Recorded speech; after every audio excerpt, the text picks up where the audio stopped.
is on the hit show The Tudors, which he plays the sexy, ruthless King Henry VIII. Here's a look at him in action. We will order our troops on the border to retaliate with spoils, burnings, and killings. 3 hurts to every one of ours. Do you understand? Yes, Your Majesty. I'm straight away to that business.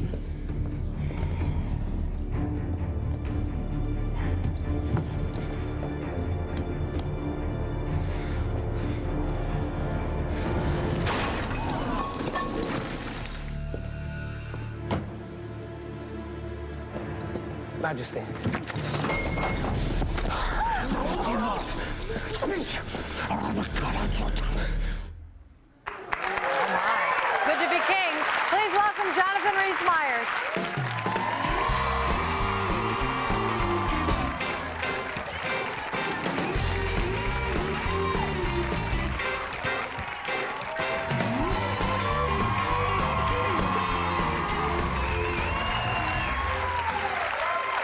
You look cute.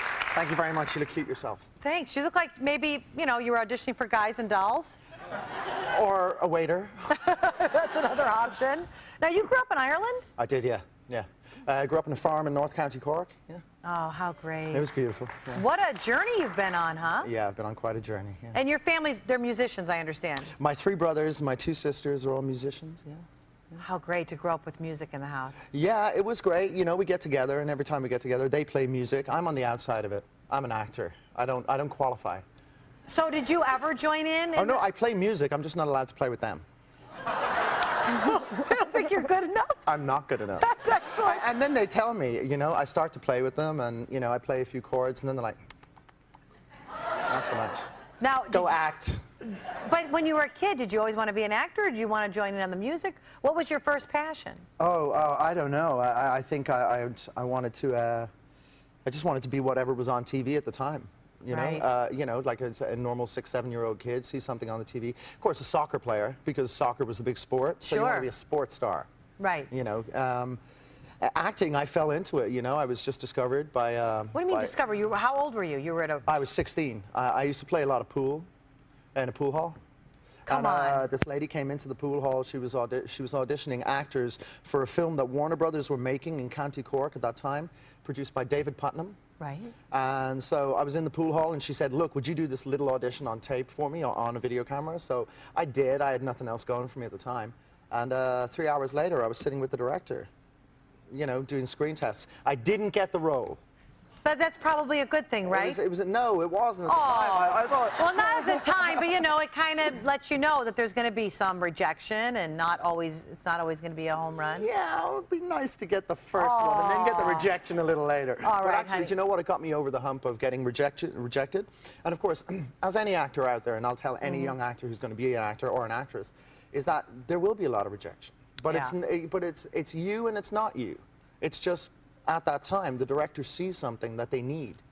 And Right. it isn't always you. You can't always take it personally because it's exhausting. Well, you can't be everything to everybody. So if you're really beneficial for a part or beneficial for a TV series Right. or a film in one way, you may not be for the other. That doesn't necessarily mean you're not as talented or So you're not as good. Well, you definitely have a good sense of, you have a nice perspective to face all this. Yeah, I'll try my best. I mean, look, into any given day, I can be very positive about it, or I can be a little bit more negative about it. But, you know, I try to stay positive as much as possible. So you're a yes and no kind of guy. When somebody I'm a says, yeah, I'm how a you yes. feeling? You go, are you feeling good? Yes and no. Yes and no. There you go. So, what, were you a good student? No.